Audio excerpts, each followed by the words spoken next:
Os segredos do livro eterno. Quando é que a Torá foi escrita?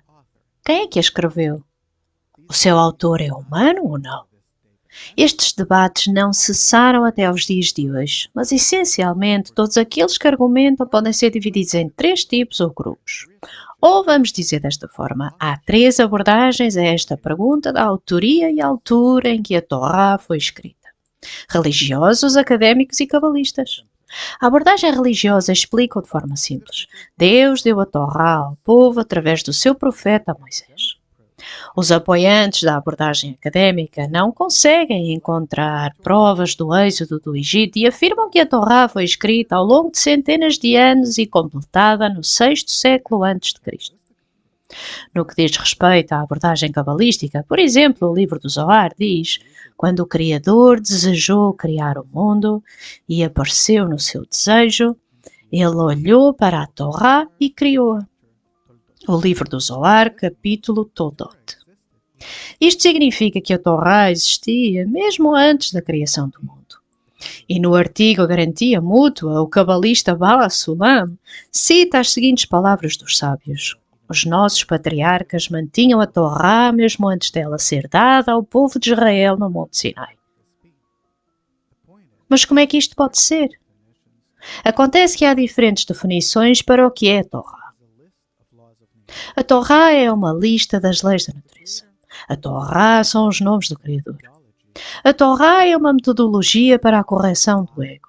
Advém da palavra orá, que significa instrução, metodologia. A Torá advém da palavra or, que em hebraico significa luz. A Torá é uma instrução sobre como revelar o Criador através da lei do amor ao próximo. Então, a Torá é algo mais que uma narrativa? Mas o que vemos quando abrimos a Torá? Um deu origem ao outro, do qual descende o terceiro, o quinto, o 10º, etc. E também está detalhado para que serve tudo isto.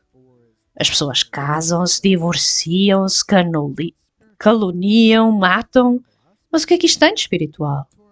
Do ponto de vista da sabedoria da Kabbalah, a Torá não fala de pessoas, mas acerca de forças espirituais, acerca das suas interações. E a grande regra da Torá é amar o próximo como se ama a si mesmo. Esta lei inclui todas as outras leis ou mandamentos. E apesar de existirem na Torá muitas histórias acerca de mortes, guerras, desastres e nem uma palavra acerca de amor, mas isso é apenas porque, dizendo de uma forma que não magoa ninguém, é difícil seguir este mandamento. A série de acontecimentos descritos na Torá indicam a necessidade da pessoa de estar numa constante batalha com ela própria. Não com os outros, mas com a sua inclinação ao mal, o seu ego. Porque sem isso, a pessoa não sequer consegue aproximar-se de tentar amar o seu próximo como a si mesmo, que é tudo o que a Torá fala. A linguagem dos ramos. Para o leitor habitual, incluindo os académicos, é muito difícil interpretar os conteúdos da Torá corretamente e ver os mundos superiores por detrás da cadeia de episódios históricos e conflitos familiares. O significado literal do Tanakh está sujeito às condições de tempo e espaço.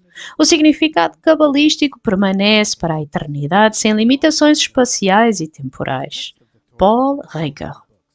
O texto da Torá, tal como todos os livros sagrados, representa o que é conhecido como raízes espirituais, ou seja, as causas dos fenómenos e acontecimentos terrenos, mas não dos objetos materiais do nosso mundo, que na sabedoria da Kabbalah são chamados de ramos, ou as consequências das raízes espirituais. Por exemplo, o êxodo do Egito, a jornada através do deserto, a conquista da terra de Israel, a construção do templo e a formação das nações.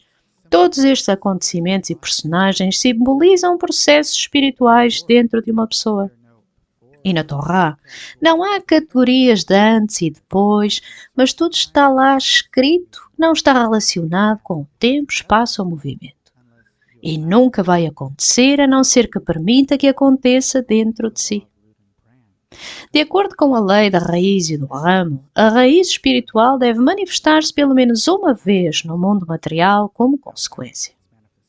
No entanto, a sua manifestação nem sempre corresponde aos acontecimentos e personagens descritos na Torá. Mas vamos deixar estes escrutínios para os historiadores e arqueólogos. Condições para receber a Torá.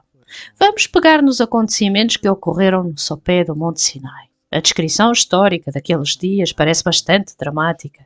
600 mil homens com idades acima dos 20 rodearam uma das montanhas do deserto do Sinai num círculo contínuo.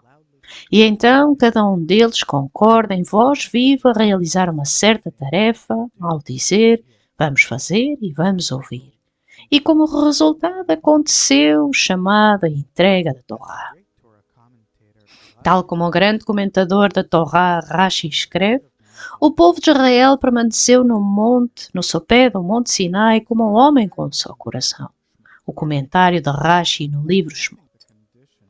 Ao aceitar as condições de ser como um homem num só coração, o povo de Israel recebeu a Torá, uma instrução, um conjunto de leis desenhado para os ajudar a dominar o seu egoísmo.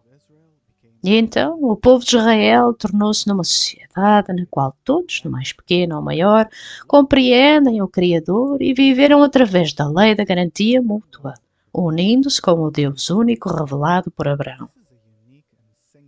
Este é um facto histórico único e singular. Quando um grupo suficientemente grande de pessoas foi capaz de manter a lei de ama o teu próximo. Os cabalistas afirmam que isto aconteceu em concordância com as leis da criação, onde a raiz espiritual toca os acontecimentos materiais. Recebendo a Torá. Receber a Torá significa que a pessoa descobre um poder dentro dele mesmo, que o ajuda a elevar-se acima do seu ego, controlá-lo e usá-lo corretamente. Se deseja receber a Torá, deve começar a equilibrá-la dentro de si mesmo, ou seja, a querer mudar-se e à sua natureza egoísta de forma voluntária. No entanto, a pessoa não pode alcançar isto sozinha. O processo da transformação é apenas possível num grupo de pessoas com desejos semelhantes que estão a tentar criar relações de cuidado, amor e assistência mútuas entre eles. E desta forma serem revelados como um homem em um só coração. São estas as pessoas que revelam a Torá.